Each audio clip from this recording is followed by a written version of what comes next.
Internet, hello and welcome to this week's Coy Cubed. It is the second week of March 2021 and things are a-movin' and a-groovin', it would seem. We have more traction on the SnyderCut, which comes out very, very soon. We've got a big Disney Plus milestone accomplished. We found out about 10 minutes ago that movie theaters in Los Angeles are going to be able to open up perhaps as soon as next week. They're already open in New York, there's a lot going on, and we had our WandaVision series finale, which we'll be talking about with full spoilers near the end of the show. So if you haven't seen the WandaVision episode 9, we will warn you right before that and then dive into full spoilers. So lots to dive into today. Might run a slightly shorter show because all of the news is fairly concise and contained, and I'm going to try to keep this one under an hour because I got some other stuff to do after. I will be reviewing Willy's Wonderland? I'm going to be watching Willy's Wonderland tonight so I can review it later in the week on YouTube. Perhaps as early as tomorrow, I'm going to be doing a live review. That is the new Nicolas Cage Madness. I know nothing about the movie. I actually haven't even read the synopsis. I just was recommended it from AJ Lancaster, the patron saint of reviews, along with John Getz, and he said I dig it and I trust him. So I'm going to be diving into that tonight to review, maybe tomorrow, and we will see. We will see. Hitman Hudson, I totally agree. I would like 100 million subscribers. I appreciate you very much. Nolan, do I know any good Cyborg comics? That teaser got me interested in checking more stuff from him before the new movie drops. I would recommend... I would recommend some of the Silver Age stuff. I feel like he got really convoluted in the New 52. I wasn't as big of a fan of him in the New 52. I like him in Teen Titans, to be honest. I like him in that world.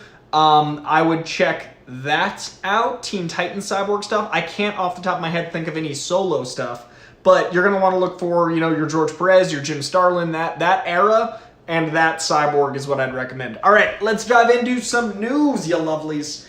It is the second week of March, starting with the SnyderCut. The SnyderCut is out on March 18th. March 18th, I do believe, is the official release date of the entirety of the SnyderCut, but some folks got to see more than I think anyone intended when it accidentally was part of the Tom and Jerry stream this week. It was only up for about an hour, apparently, but who knows? It could have just been noticed an hour after it went up because Warner Brothers said it was only up for a few minutes, and one viewer of Tom and Jerry said he watched about an hour of it. That said, he enjoyed it. The reviewer was just a guy that doesn't typically watch DC films and said this was his favorite DC film to date, and he wasn't that interested, but now he's going to be very excited to see it March 18th, having seen the first fourth of it, 1 hour of a 4-hour film. So, you know, to be honest, I'm surprised more of this hasn't happened yet. Streaming is established, but some of these services are brand new, and I cannot imagine the organization of trying to keep everything on its designated path, of trying to get all of this to line up in such a way that things like this don't happen. The wrong file goes in the wrong area, and here we are. So it's the first hour of the SnyderCut, which is a bummer, to be honest, because, you know, this is a movie that was for fans, that's been reconstructed in post-production, so it had the opportunity to not have a lot of leaks, and it had the opportunity to really get to be unique to its time. Like, this is the biggest fan film maybe ever, because it got tens of millions of dollars to shoot the stuff that fans demanded all those, you know, years ago. And it was a really cool opportunity for it to get to be fresh and original. And to be honest, I wouldn't have had as many of the teasers as they've done. I wouldn't have had as many of the story elements revealed through Vero and the like, as many interviews. I would have loved if it was a movie with such fan demand to have it just kind of come out, you know? That being said, it's kind of cool that there's some viral marketing in the I'm not a fan of this, but I think it looks great nature of the person that saw it. I think it's an interesting conversation. We're clearly talking about it now. That gets some marketing out from under there. And it's also a very interesting thing to have a movie 4 hours long going direct to streaming that we've seen the original 2 hours of, a different cut where we've seen an hour of Zach's vision, an hour in Joss's but there's 3 more full hours that we've got a fair amount of context for, but there's no way we can really know everything that's going on in it. So no matter what, it is going to be a jarring journey of reassembling this movie, and it was almost a TV show, and now it's a giant movie. I just don't know what I'd be thinking if I was Warner Brothers, because they need this. HBO Max, this is their flagship. This is the thing they've been really, really looking for. This is arguably their biggest launch title. Disney, when they launched, they knew The Mandalorian was going to be something. I don't think they thought it was going to be as big as it was. They knew they had their Marvel shows coming down the docket. They knew all these things, but Warner Brothers has hedged a lot of bets on the Snyder Cut. So it's really tricky that this is the thing that makes a mistake. It's not like Tom and Jerry got leaked while someone was playing another movie. It's not like one of the films that, is a new release and is a big deal. It's the Snyder Cut. So I'm very curious how that all shakes out. We, as consumers, only have 2 more weeks to go. I don't know how much press they're going to be doing on this, how much early release there's going to be, how much any of that is going to affect press. I imagine there will be some press screenings going out maybe as soon as next week, but I could also see them just having press review it alongside everyone else. So I'm hoping we get some press screeners. I'm hoping we get some more press reviews. I'm hoping to get a little more buzz right before it. But at the same time, I've heard more than I like to know going into this film. I've heard too much for my liking, but some people love spoilers. So time will tell. I've not looked at any images. I know some people have said they've seen some characters that leaked early. I have watched, I think, all of the teasers. I've watched the Batman, the Superman, the Cyborg, the Aquaman. I assume there's going to be a Wonder Woman in the coming days. I have not seen the Wonder Woman yet. I assume that's coming if it isn't already out. I'm very hopeful.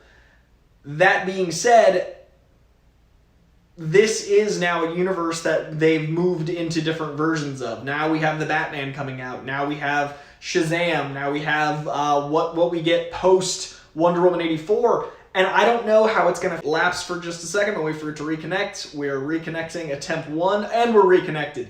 I was just saying this is only one half of the perceived story. So depending on the scope of the cliffhanger, it's going to be really hard to digest after all these months of waiting. That being said, there are a released 6 chapters announced for the film, and today it was revealed there's a 7th chapter, an epilogue of sorts. So earlier in the week, they talked about the 6 chapters of the Snyder Cut. I'm curious what those little breaks are going to be, if this was the original cut for the TV show version, if these would have been weekly episodes. It's all very fascinating to me from an editing standpoint. But the 6 chapters are called Don't Count on It, Batman, The Age of Heroes, Beloved Mother, Beloved Son, Change Machine, All the King's Horses, and Something Darker.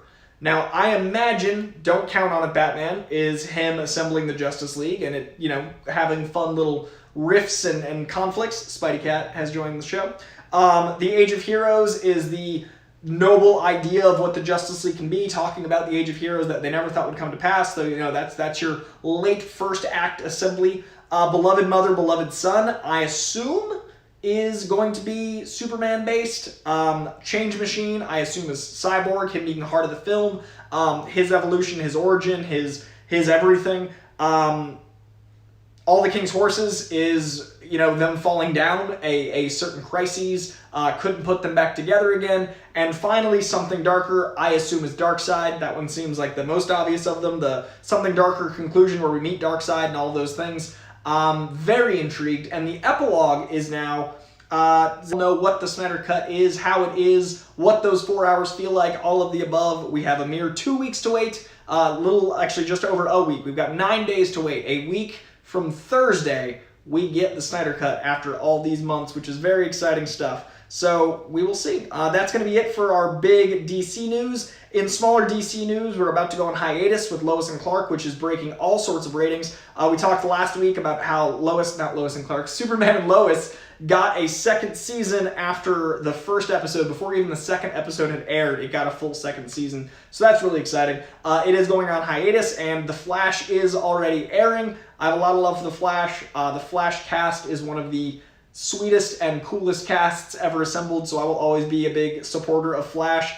Even when I don't have time to watch all of these shows, I very, very much support everything the Flash stands for, the character and the show. So I'm really excited the show's back on, and I'm really excited to dive into this season when I get the chance. And yeah, people have been telling me they've been digging it, so we'll talk about the Flash more as it develops. I've also not seen the Superman and Lois pilot yet, but my friends over at Hyper RPG and Heroes Reforged are absolutely in love with it, so I'm excited to check it out when the time comes. It's just been somehow busier in quarantine than any other time. So lots of cool stuff coming from DC, and they start shooting Black Adam in Atlanta, I believe, like nowish. I think there's going to be some Black Adam stuff cooking up. All right, over to the world of Disney Plus and Marvel. Disney Plus has cleared 100 million subscribers. In just 16 months, they've cleared 100 million subscribers. Now, a few months ago, we talked about the big landmark moments in Disney Plus, how it is already at a quarter of what Netflix is at, how it's done, 4 to 5 times faster records than they were even anticipating. But it's always easier to follow the groundbreaking streaming services that came before and, pick up those things. Netflix had to pave this whole road. We didn't know streaming. We didn't know the system. The idea that it went from DVD to streaming was chaos in the beginning. Disney Plus, there was some infrastructure already there. There's tons of streaming services at this point. That being said, this is unprecedented speed. This is incredible. This allows for things like WandaVision. This allows for the budgets on things like The Mandalorian. This is only a good thing for the growth of these universes. If you're a fan of fandom, this is only a good sign that we can have more of these things, because they will be able to make the money to support a 9-episode bit of insanity like WandaVision, which we'll be talking about later in the show.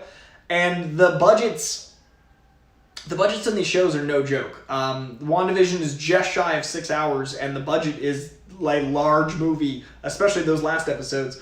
What does that mean for further growth? Like, do we hit the Netflix 300 million in the next year? Does this keep going at this exponential rate? Does it peter off? Does it grow faster because more people that are my age have kids? They also want to show them their Disney childhoods. Then there's also the Disney fans that are into the more adult stuff, like your Marvel, which is, adult and kid appropriate. There's so many things that there's really options for. I'm just excited that while I worry about the movie theater, there is an outlet of things that has us safely home and entertained that is ever growing. So this is really cool news. 100 million subscribers. Congratulations, Disney Plus. I was one of the founders, so I got a little pin. I've got a 3-year subscription as part of the Disney Plus founders, and I'm just so stoked for them.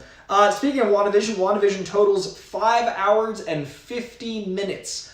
5 hours and 50 minutes without the credits. So when they talked about 6 hours, that is damn near 6 hours of content. 5 hours and 50 minutes, and there's a great interview with Matt Shackman over at Fat Man Beyond. Kevin Smith interviewed the director of all the episodes of WandaVision, and he gave a bunch of details that hadn't been confirmed yet, including, and I'm just going to say the two I'm selfishly excited about, the bunny was going to be a cat demon. So when I said bunny is a cat, I wasn't wrong. That was an originally conceived idea for the finale. We had a scene shot. They just didn't have time, or maybe money, to finish the visual effects of the bunny turning into a cat, which is Agatha's familiar and very much a thing in the comics. In one of the episodes, that bunny was purring, and I noticed we almost had Bunny as a cat, so it is canon. Thank you very much. 2, there was 10 episodes. I wasn't wrong. The pacing of the show lended itself to 10 episodes. There was more things shot with Monica. There was the bunny. There was more shot with Jimmy Woo and with Darcy Lewis. There was a little bit more Hayward. There was originally a 10th episode. Now, editing, coronavirus, timing, pacing, all of these things made it down to 9. But the actual pacing of the show, we'll talk about it when we get to the spoilers, but no spoilers right now. I love how the show ended. I'm glad I was wrong as much as I was wrong, but I still would have loved another few minutes. I don't know about another episode because of the way the show ended was different than I thought it was going to go, and I love the way it ended, but I would have liked a few more minutes of closure with some of our supporting cast. The last episode, after the whole show had been this incredible slow burn, I get the third act needs to have this powerful, fast climax, but the denouement, the moment after the ending of the third act, I would have enjoyed a little bit more time with the supporting cast. So I'm really curious if we ever get to see that footage. I'm really curious if we ever get to hear the original endings, or if they just use that footage in other properties. The Endgame footage, the post-credit scene of Vision, got retrofitted into the show. It's very possible Monica's footage could get used in Captain Marvel 2. It's very possible that we find out what Jimmy Woo's footage was wherever he ends up next. That being said, I would have loved to have seen perhaps 10 more minutes or even another episode, maybe, depending on how it's paced. Check out the interview, Fat Man Beyond, Matt Shackman. It was this week's Fat Man Beyond, and we're going to talk about the ending of WandaVision in about 10 minutes after a little bit more news. Talk about the 100 million subscribers. The Mandalorian had interesting news this week when its visual guide and novelization were both canceled. This, to me, is indicative of a much bigger thing. With these shows expanding out like they are, and with fandom being so feverish about continuity and canon, I could see them not doing as many of these things, the visual guides and the novelizations, because they don't want to conflict with their future canon. The Mandalorian started a giant televised Star Wars universe. I would not put out content that could be scrutinized and nitpicked and say this doesn't line up with this later on when they expand the universe. They also might use sets and characters that were originally going to be used in The Mandalorian Season 1 and 2 in other shows, and that might be why they don't want to release visual guides. A lot of times deleted characters and deleted set pieces get used later, kind of like I'm talking about with WandaVision. So I'm really curious if we stop or slow these visual guides and novelizations for things that are still expanding. Star Wars is only getting bigger. Marvel's only getting bigger. Disney Plus is allowing for exponential growth. So this visual guide novelization cancellation is, I think, the beginning of a much bigger thing. You heard it here first. We will see how that develops as we go along. Speaking of giant things, the most... Spidey Cat just stretched, and now he is fully tucked in. I can't even reach the camera to show you. He's like cradled over my arm, fully draped like I'm a hammock. He is just precious, but he's laying in my arm, so I'm stuck here now. Anyway, Endgame is the most, the highest budget, box office, there it is. It's been that long since theaters were open. I forgot the word box office. Endgame currently has the biggest box office of all time. Avatar right behind it. They are re-releasing Avatar in theaters, which means it could dethrone Endgame. I think they should also re-release Endgame to rally us up for furthering of the MCU, so I could see these two dancing for the rest of time. Avatar's getting a re-release in China. I imagine Endgame is going to get some sort of re-release as Phase 4 rolls out. Only $7 million separates these two, and it's going to be really interesting to see, when the next thing dethrones them, and if these two just dance around 1 and 2 for the next 4 or 5 years. Eventually, all records are broken. It is all but inevitable, but it's funny to think that the Chinese re-release could see Endgame get dethroned until Endgame also gets its re-release. We also are finding out in the world of comic books, a couple bit of comic book news, then we're going to talk Schmoedown, then we're going to go right into WandaVision. In comic books, June, Spider-Man, the Amazing Spider-Man title, is going weekly. Every single week you'll be able to get a Spider-Man comic in the Amazing Spider-Man continuity, and it's going to be Chameleon-based. We're bringing back the first Spider-Man villain of all time. That's right, Amazing Spider-Man 1 was the Chameleon, and he's going to be the big bad starting this mega event called Chameleon Conspiracy in June. Also in June, we are getting a planet-sized X-Men. We've had giant-sized X-Men. That's been the running big event book. Now we're getting a planet-sized X-Men with art from Pepe Larraz, who is a beautiful artist, and Jerry Duggan, who is one of the best writers in the game right now. I love Jerry Duggan's work. So Jerry Duggan teaming up with him on this giant zeitgeist-shifting X-Men book out in June. So those are two of my favorite arcs of characters. I love the Spider-Man universe. I love the X-Men universe. So starting in June, it looks like they have big old shifts leading into the summer. And this, I hope, is the beginning of our first back-to-the-world summer with comic books. A lot of both the big two cut a ton of storylines. There's less comics coming out from DC. There's less comic coming out from Marvel. I'd like to see some of that get revamped. Right now is Deadpool's 30th anniversary, and there's no current Deadpool title on the shelves, and that's just hard for me as a fan to acknowledge. So I'm hoping this, when the world reopens and we have our inevitable art renaissance, I really hope it helps comic book stores. I really hope the local comic book shops get a little bolstering, and I think Marvel right now with those two big events is leaning into that summer push and hoping things work out that way. All right, I'm going to look at some of the, I'm going to check Streamlabs, and I'm going to check the live chat, and then we're going to dive into a tiny bit of Schmoedown news, and then we're going to go right into WandaVision. So if you haven't seen WandaVision yet, it is almost time to boogie. I imagine you've seen the finale because it was the finale, and I I'm sorry if you're on the internet and you haven't seen the finale. That must be very, very dangerous. My mom is in the chat. She is saying hello to everyone. She's a very sweet lady. Travis Earl, get ready for Avatar 2 box office. Boy, howdy, poised to be huge as the first mega blockbuster post-pandemic. I'm not all that excited for Avatar 2, but I'm really glad people are because they're putting a lot of money into it. So Travis, I'm very excited that you're excited for it. The first one was just so long ago, and I haven't rewatched it often. I loved the first one. I'm going to really need something special to get me back in that theater for 4 more. But people like you being excited gives me hope that it's going to at least, balance out the amount of money that they put into those 4. Mandalorian already had an issue conflicting with the canon of one of the books, so I'm not surprised. Michael McCarsley, yeah, that's what I'm thinking, is they're just, why risk it and do those things? Like, why invest in side canon if it's only going to conflict with things? All right. AJ does have the wrench of power. Do you see that? AJ Lancaster in here with the mod power. There's very few that have the mod power. I'm only giving it to 2, but they are worthy. They are worthy to wield the wrench of power.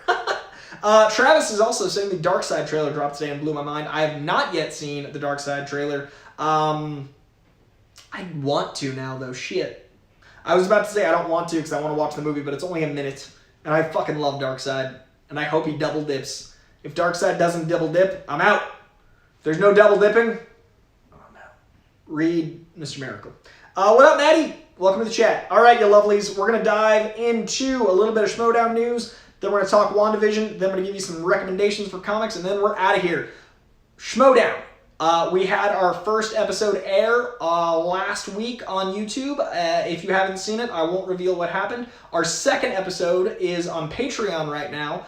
With the Quirky Mercs. I'm saying episode is in the Quirky Mercs faction matches. It is Humphrey versus Saul. It is an Inner Geekdom match. It is dropping on YouTube, I believe Friday, but patrons have it right now. And we're about to make a bunch of moves. Not like trading or anything that's gonna cause any faction shifts, but there's a bunch of Quirky Mercs matches coming up that I feel really good about. And there's a bunch of events that are about to be announced. And if you know where we are as a faction right now, I don't think that's something that's going to last.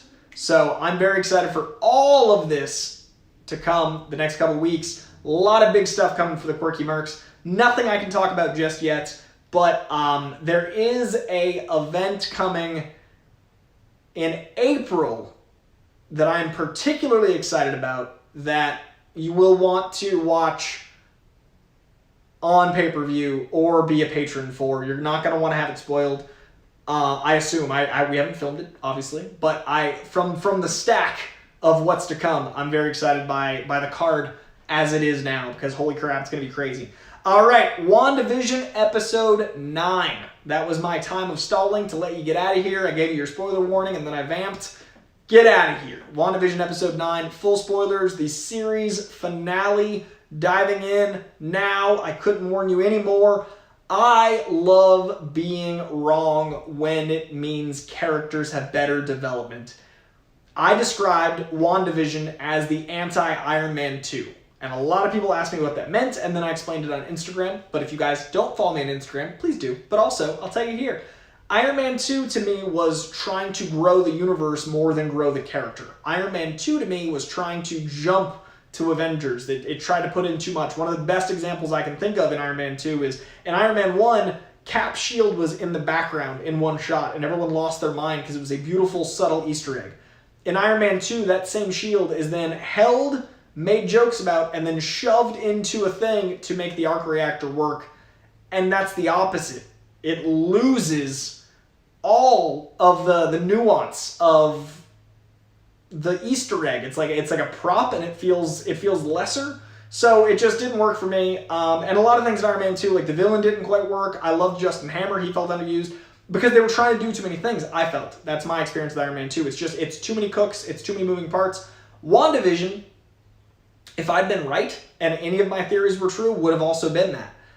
It would have been too much with Mephisto, with X-Men, with Young Avengers, with all those things. Instead, it focused on Wanda and Vision in a show called WandaVision. It gave us a love story. It gave us a villain in the form of grief. It gave us some of the best writing the Marvel Universe has ever had, because the villain isn't some nefarious devil. It's grief, it's trauma, it's psychological, it's impactful, it's writing, it's quality writing.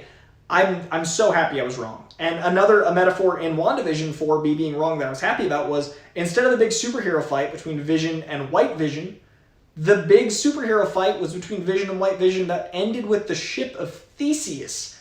A metaphor for what we are as humans was addressed with an android. What you are as a being is how you solve, if you are Vision, if you are an identifiable creature, if you are tangible, if you are real. There's the word I'm looking for. If you're real, that was a psychological and philosophical quandary that was used in such a genius way. And the ship of Theseus concept is such a, ponderous concept as it is. Of course that's what Vision is going to use. Of course that moment is them spiraling, looking at each other, and then him asking if he knows it, and he's of course. Like that all of that is so Vision, and only Paul Bettany could have landed it that beautifully. And that is what I'd rather have Marvel do with these 6-hour shows. I would much rather have that than the X-Men come in this early. I would much rather not rush and have Mephisto and Chthon and all of this stuff. Instead, they gave us a great villain in Agatha Harkness, who's not really a villain. She's an anti-hero, but she did have those kids on fucking leashes choking them. Villainous aspects. But that was a learning element for Wanda. Just like Agatha teaches Wanda in the comic book, she teaches Wanda here. And that's beautifully done. And we didn't get Doctor Strange at the end, because this show's about Wanda. It didn't need Marvel cameos. It was its own thing. And I want more of that, not less. So I really enjoyed the ending. I really liked being wrong. I really liked that the show had more heart than I'd given it credit for with trying to rush to other things. I'm a little bummed about Pietro, only because of how much I wanted the multiverse, but I also get the joke. The boner joke is a growing pains joke and a dick joke at our expense, but it's like in movies when they cast someone that always plays a hero as a villain, you kind of make assumptions about them. It's like when you do stuff like Knives Out with Chris Evans. The only reason that the Chris Evans character swearing and being a dick was interesting is because Chris Evans is recently Captain America.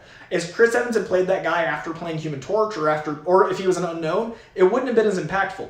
It's like in Memento, when Joey Pantoliano and Carrie-Anne Moss are in a movie, you equate to the Matrix. Even subconsciously, you assume Joey Pants is a good guy. A bad guy because of his character in The Matrix. And you assume Carrie-Anne Moss is good because she's Trinity. So those kind of stunt castings do work. It just, we haven't had that in the Marvel Universe yet. I don't think it was malicious. I think it was tongue-in-cheek. And I really think that they nailed a lot of trolling us in very tongue-in-cheek ways. And I think it's good that we were kind of humbled as fans for the beginning of Phase 4, because they teased Mephisto with the cicada, and then they literally tossed the cicada around. They teased Fantastic Four like 10 times, and then there was none. And I love that. There wasn't cosmic radiation leading to Fantastic Four. There wasn't an aerospace engineer that was Reed Richards. There wasn't the Incredibles that landed with them. Instead, the Incredibles was WandaVision and the two kids doing the Incredibles pose in the middle of entitled. I loved the mystery and speculation, and I don't think you're saying, like, don't have fun and theorize. That's not what you're saying. I see what you're saying. I'm saying the fine line between enjoying speculation and fan entitlement is a fine line. I'm saying that I'm in the exception of those excited about being wrong. I've seen so many people get uppity and get mad that they didn't do what they wanted. That's not the move. I'm very excited to be wrong because it gave a better show. It gave a show with more heart. I'm glad there's not a 10th episode this week with mutants or with a giant superhero fight or any of those things. I'm very glad that Grief was the villain, not Mephisto. So I completely agree with you, man. And I also think it should be a lesson for fans, including myself, that speculated because I enjoyed this size show with this size budget instead of this size show with this size budget and it being a lesser thing for it and rushing plot. Age of Ultron, I still think, is in the bottom half of the Marvel Universe for me because it rushed plot. It rushed to do 5 different things with 5 different characters instead of telling the Age of Ultron, which was like a week. It's not an age. It had its issues. So I would much rather have something like WandaVision than more things like Iron Man 2 or Age of Ultron. So that is my take on the end of the show. Let me read a couple of my notes. If you guys haven't seen The Late Con with Coy-Jandreau on YouTube, subscribe. It is a separate YouTube page. The Late Con with Coy-Jandreau is ramping up. We did an interview with Emma Caulfield, my homie Emma Caulfield Ford, who plays Dottie on the show. So I did my usual rant, which is about 40 minutes in this case, and then talked to Emma for 15. So check that out over on the Late Con with Coy-Jandreau if you want to see my interview with Emma. It is up right now in the most recent episode. We'll probably also upload it as a breakout if you don't want to hear me ranting for whatever reason. I don't know why you're here.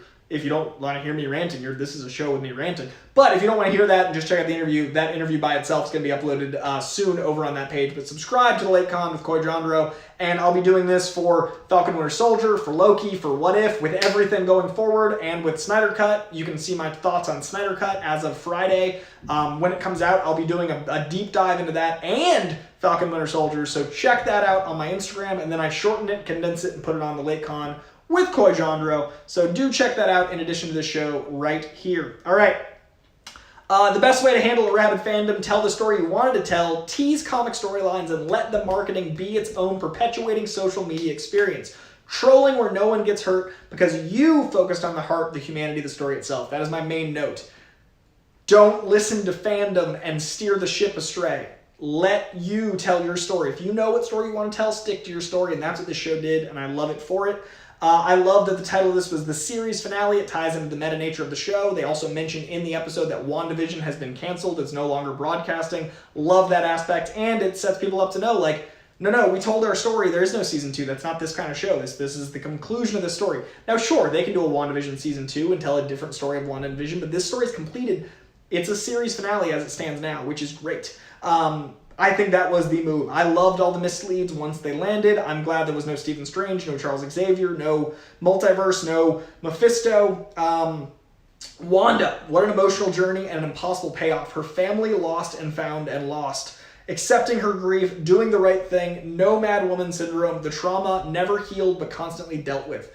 She worked on healing her trauma. She's working on it currently, but she's always learning. And I love that she learned from Agatha in that scene with the rooms. I love that she, at the end, is astral projecting like Doctor Strange and learning and growing. I love that she was that powerful before she started to become a witch that educated herself. I loved all those aspects because that's the character. She's always learning. The full Scarlet Witch costume is gorgeous. It is stunning. If you notice, the Mind Stone that she refers to Vision as later is the part of her. He's the part of her that the Mind Stone resides in. The Mind Stone is actually a part of her dress. The Scarlet Witch costume has the Mind Stone right here over her heart. Fucking heartbreaking detail. I love the costume. It blew me away. It was equal parts James Robinson's arc, who did an incredible miniseries that is an ultimate Scarlet Witch must-read. Reminds me of the old Jason Byrne plus the Uncanny Avengers. It's an amalgamation of those. The costume is perfect. Wanda always learning is essential to the character. I love how we were given that here. Physically and visually, she accepted her reality and made the Scarlet Witch. When she embodied the crown, when she embodied the costume, she was accepting her reality, and that starts the healing process. What fucking storytelling. Ending on Wundagore Mountain, I love that. Wundagore Mountain is where her and Quicksilver were born. It's also a thin space on the Earth where Chthon is able to connect with her more. That causes her chaos magic. It's a lot of weird, nerdy stuff from the comic books, but that is a very important set. A very important place. I wonder if it'll be used again. It could. We've been introduced to it at this point. I wonder if it'll be like Madripoor in Falcon Winter Soldier, where it just builds and builds and builds. Either way, it's very exciting. Not to plug yet another thing, but check out my TikTok. I got a TikTok now where I talk about all of this in breakdowns with visuals and all that jazz as well. So I just dropped one about all of that over on TikTok. Vision is a goddamn master poet. A debate about existence itself is how a Vision would face himself and how an android would face itself. First, that grief is love persevering. Now the ship of Theseus. Some of the best writing Marvel's done. Some of the best moments Marvel's done. Jack Schaefer is a genius. Jack Schaefer gave us a love story and a story about grief and trauma. Jack Schaefer gave us some of the best writing in Marvel. I loved it. White Vision looked intense. White Vision was a little more aggressive, but not a villain. I love that he moved differently and his mouth moved differently and he had a slight different tone and inflection, but he wasn't ever like mustache twirly. Their fight ending with philosophical debate was perfect. I love the care and empathy that Vision gave in when he was erased again, when he was leaving reality again, that care for Wanda. And the dialogue in that, Of course, we get great exposition because an android would want to know, but also the love they were both able to convey was just so incredible. I was just so impressed. Agatha, we get to keep her. She's now in this little pocket dimension. We get to keep Agatha, so we can rely on her to come later. We can have scenes with Scarlet learning from her. We can get more Scarlet and Agatha. I think much like Guardians, real charming face I'm stuck on. Reconnecting, and we're reconnected. Apologies for my internet hating me today. It spun around for a while. It is glitchy. And we're back. Okay. Apologies, y'all. The Agatha corner of the universe, is a lot like Guardians, I think, where we have our cosmic, we have our grounded in New York, we have our different elements. Now we have a magic element. Now we can do Ghost Rider and Blade and Doctor Strange and the occult. All of that is an option over here now, which is really exciting stuff. So I'm very hopeful that we can keep going with Agatha and we can keep having more of these different styles of Marvel Comics get to present themselves. There's a lot of really cool opportunity there. So I'm glad we didn't lose Agatha. Marvel's learned from their villain of the week problem. They're not killing their villains so quickly anymore. I'm really hopeful that they do that going forward because the villains are as important as the heroes, and it's a perfect time to be a comic book fan on all fronts. So moving over to make sure there's another Agatha. Darkhold being not the one for Agents of S.H.I.E.L.D. We're moving into a different era of Marvel television. Shuma-Gorath is possible. The Elder Gods are possible. All of that is possible. Also, a flying witch felt right in this show, which is just very impressive. I think the line, "you don't know what you've unleashed," is really important. I think that there is some ramifications in Doctor Strange 2 from what she's unleashed. Maybe that's Multiverse, which is the title of Doctor Strange 2. Maybe not. I think there was a moment that she caused something to happen that will forever affect Phase 4 and on. It's just a matter of finding out what that was. I love that everyone got a moment. Everyone got their moment that was accurate to their character. I love that the twins handled the military before we lose them. I love that the twins are still around because of the post-credit scene, so the Young Avengers can happen. And in the comic books, the twins are often resurrected, and the twins do have some occult dealings like with Mephisto, etc. So them being resurrected is appropriate in canon. So I do think we get them for the Young Avengers, and you have a lot more play there. Agent Wu got to lead. He's leading a team now. He's gotten to grow as a character and flourish. Flourish is great because it's a magic trick, but it's also a reference to him watching the show WandaVision. That's what Paul Bettany said when he was doing magic. He mentioned flourish, so it's a reference to an in-universe reference about the show that the character in the show was watching. It's just impressive. I really enjoyed that flourish line, and it was one word. Darcy got a badass moment and a trademark zinger. Darcy's very good at her one-liners. She got to be a badass, and then she was in the show for like 15 seconds. She got a moment. And then Hayward full-on tried to shoot at kids. Hayward full-on villain moment, tried to shoot at fucking children. That's a bad guy. Hayward, bit of a monster. So we'll see how S.W.O.R.D. shakes out going forward. It is definitely the more aggressive of the government agencies. Obviously, S.H.I.E.L.D. defensive, S.W.O.R.D. offensive. S.W.O.R.D. generally deals with space in the comic books. We'll see how that does going forward. We'll see if S.W.O.R.D. is a factor going forward. But Hayward being that villainous at the end, I do think lends itself to more S.W.O.R.D. villainy. Not to mention the Skrulls at the end, which I think tie directly into Captain Marvel 2 and then into Secret Invasion. Now, Secret Invasion is going to be another Disney Plus show. I'm sure Monica's going to show up there, but I think she shows up in Captain Marvel 2 first. She's in the credits and she was announced at D23. A lot of people have been like, no, she's not in Captain Marvel 2. Pretty sure she is, but I haven't seen the movie, so there's a chance she's not. I'm pretty sure she is. So that is where those characters leave off. Monica got her superhero moment. She used her abilities to slow the kinetic energy of the bullet, saving the kids, and fully embodying her photon/spectrum powers. I think we'll see her very soon. Very excited in general. And if you want to hear more about what I thought of the series finale, all of that is over at the Late Con with Coy-Jandreau or on my Instagram in my IGTV section. I did a full 40 minutes, thought, notes, etc. on it, and a 15-minute interview with the great Emma Caulfield Ford, who plays Dottie on the show. So if you want to see those things, check out the Late Con and check out my Instagram. That is going to do it for my WandaVision conversation. Let me give you all some comic book recs. I think this week in comic books is astounding. Actually, let me read some live chats first. Let me dive into that because I know some folks don't actually pick up comics, so I want to make sure I don't leave them high and dry. It's so good. I don't know what you're talking about, but I'm going to get back to it. Ralph Boner. Yep, I enjoyed it too. I got hoodwinked. Rewatch Age of Ultron on Sunday. The scene at the end where Vision swoops in last second to save Wanda hits so much after WandaVision. Yeah, dude. Also, there's some fun time play stuff. Like, Spider-Man takes place after WandaVision. At one point, now what's his name? JB Smoove going, the witches are back! We've now had witches. JB Smoove's joke about witches makes sense now. Because there's witches in canon. Spider-Man takes place after WandaVision. We got witches. Just saying. Pietro can still be Pietro. They may pull a Mandarin. They absolutely could, Ian. That is the fun of this continuity. They can always mess with us. Being wrong means the show wasn't predictable, which I prefer. I agree, Kelsey. Absolutely. Michael, absolutely. I'm talking about those people who are so attached to their theories they couldn't accept the show. Yeah, that's what I thought. And it is a slippery slope. A lot of people got real hypey. I learned my lesson that whenever they tease something, I will ignore it. Toby and Andrew will be pizza delivery guys at this point. Pizza time. If they both say pizza time, that's enough for me. That's all I really need. Any chance Elizabeth Olsen and Paul Bettany might grab some awards for their performances in that show? Most award shows hate genre content for whatever reason. Black Panther started to fix that. Logan started to fix that. I don't know. I hope so. I doubt it. Lizzie and Paul both did incredible jobs, like next level work. But the genre is not... My goal as a host, my goal as a journalist is to give genre content the credibility it deserves. I'm working on it, but right now the Emmys, the Academy, the Golden Globes, none of them see it. I'm fighting for it, man. I want that. Cool Vision Comics, Junior Nuke, check out the Vision comic run from Tom King. I sing its praises all the time, but I cannot sing them enough. Vision by Tom King is one of the best comics, period, much less a Vision comic. Also check out West Coast Avengers starting around issue 45 if you want to read some of the stuff that inspired this run. Also check out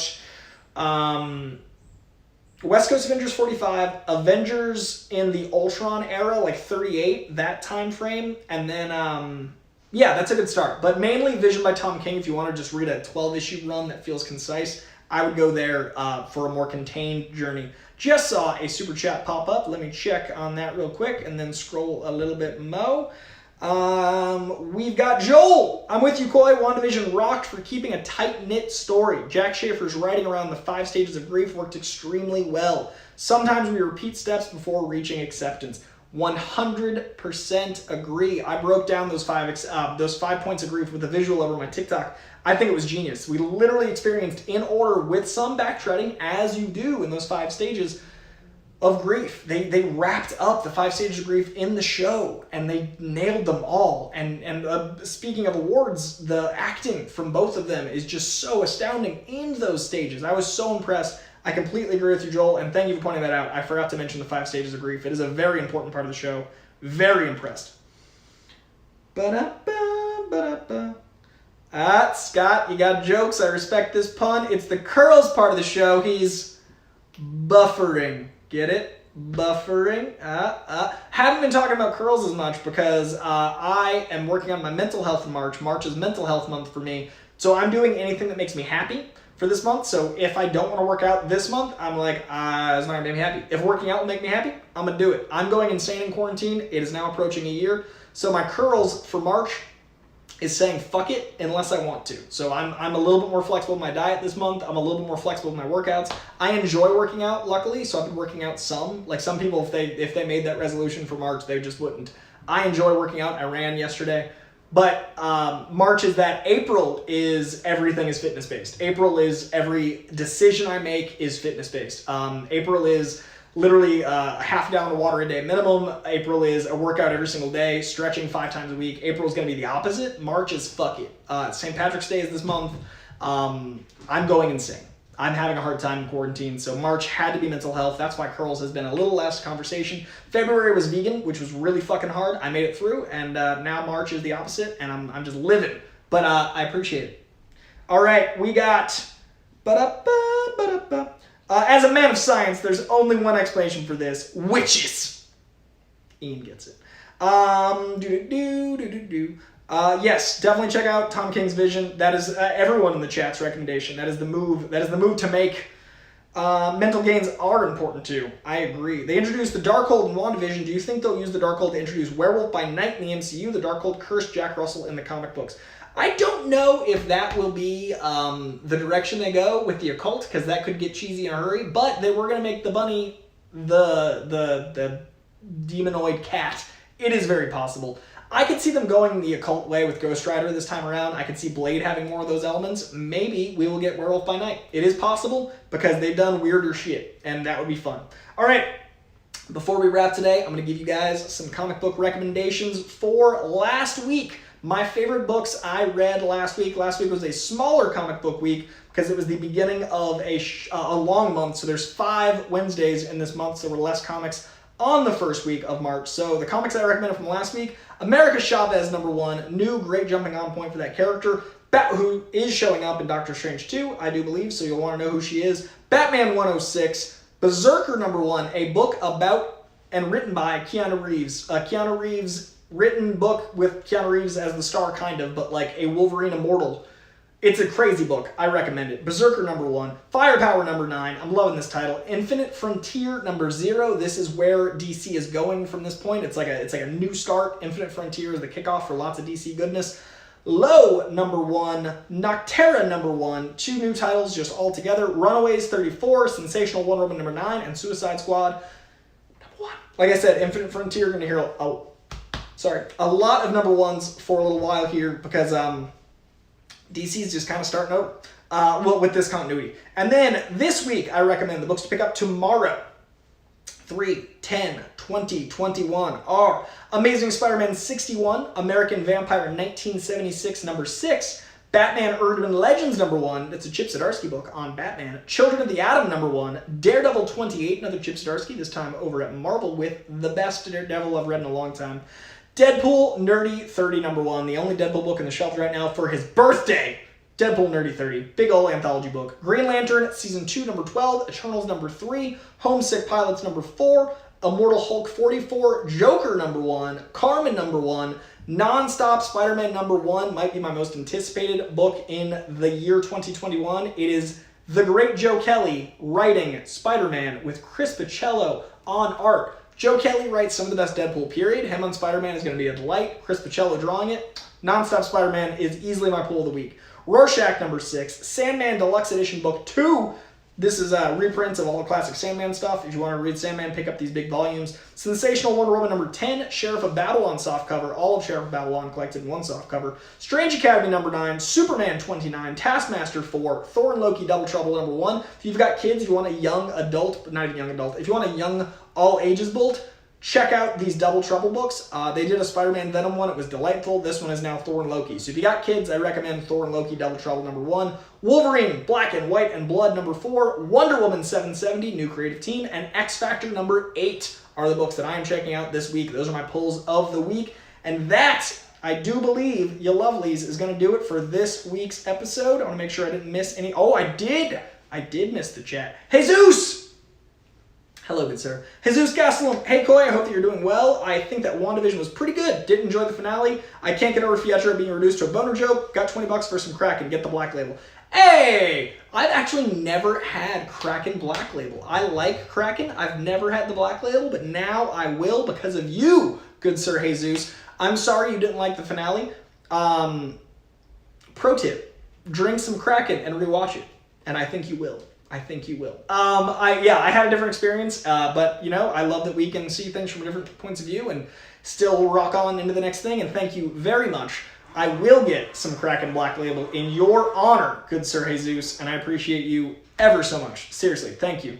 Let's see. We're talking about mental gains, which also sometimes you need some Kraken Black Label. That is sometimes the mental gains you need. Didn't Moon Knight fight werewolves? Yes, he did. There is definitely an opportunity right there. Berserker was really good, E. Walter. I agree. I was shocked at how much I enjoyed that book. I have not joined Patreon yet. We'll do it at the end of the month. Thank you, Jesus. Thank you for mentioning it, Ian. Have a good week, Coy. Thank you, Joel. I appreciate it very much. My recommendations on Department of Truth got me hooked. Hell yeah, E. Walter. You got taste. I'm very glad you could discover that book. Also got my 2 Grail books, Amazing Spider-Man 252, First Black Costume, and 102, Second Appearance of Morbius. Okay. Jesus, I'm so happy for you. That 252 was one I hunted for about 5 years. I love that cover. I love that book. It's the first time the symbiote suit's in the main continuity. I'm stoked for you. And 102 is a gorgeous cover as well. I remember hunting 101 for quite some time. I'm in my home stretch, but I'm stoked for you, man. Those are two excellent books, and I'm really happy you got them. That, I think, is going to do it, you lovelies. This has been a very, very fun show. A little on the shorter side. There was a little less news this week. And you can watch all my WandaVision stuff on other stuff, so I didn't want to just repeat myself for half an hour. Keep an eye on the Schmoedown stuff to come. If you guys follow me for Schmoedown things, keep an eye on the Late Con with Coy-Jandreau, which is going to have lots more content to come. And we've got both Falcon and Winter Soldier and the SnyderCut next weekend. So not this weekend, but next weekend, I'll be doing all sorts of coverage on both of those beasts very, very soon. And Michael McCarcel is going to have to pick up the trade for Department of Truth because it is exquisite. It is arguably one of the best new titles I've read in a decade. It is amongst the top new books I've touched in 10 years. It is impossibly good. And now I've overhyped it. No, I haven't. It's that good. All right. Lovelies, I will see you next week. This week, I will be reviewing Willy's Wonderland, Nicolas Cage's new bit of madness for the great AJ Lancaster. Watching it tonight, either reviewing it tomorrow or Thursday. I'll tweet out the link when I get the live going to let you guys know I'll be watching it. So that'll be this week. And a new Coycast drops on Wednesday, tomorrow. And then I think that's all the stuff that I can announce so far. But more to come. Very excited. And the world's opening up. So we'll see how that goes. And maybe we can plan something. I do have some live event stuff percolating when it's safe. When it's actually safe, though. Not like kind of safe. And some streaming stuff to come while it's not yet safe. But I got something from Joel. Joel, final recommendation. Check out Hold the Pass on Amazon Prime. It's the first R-rated Bible film you might like. I don't know what that means. I enjoy Dogma quite a bit. And that is an R-rated Bible film. That's the R-rated Bible film. I will check out Hold the Pass. All right, Joel, in your honor, I will check out Hold the Pass when I have time. I'm very curious. I'm going to watch your trailer. I'm going to see what that is. I am very intrigued all around. All right, all the love in the chat makes me very happy. Now, Hold the Pass, rated R for Jesus smacking bitches. See, that is a pitch I am intrigued by. Okay, Ian with the double down. So Joel set up the shot, and then Ian just knocked it out of the park. Intrigue has set in. I will see you guys this week for Nicolas Cage goodness. I will see you next week for more news, and I will see you sooner on the Twitter and Instagram and the TikTok. Much love. I'll see you soon, Koi Pond. Thank you for being here, and thank you, as always, to Comic Books for existing. Bye, guys. Thanks, Joel and everyone else in the super chat. Joel and scrolling. Jesus, and the first name in here, Mr. Michael McCarcel, the patron saint of watch-alongs. Much love. Thanks, guys.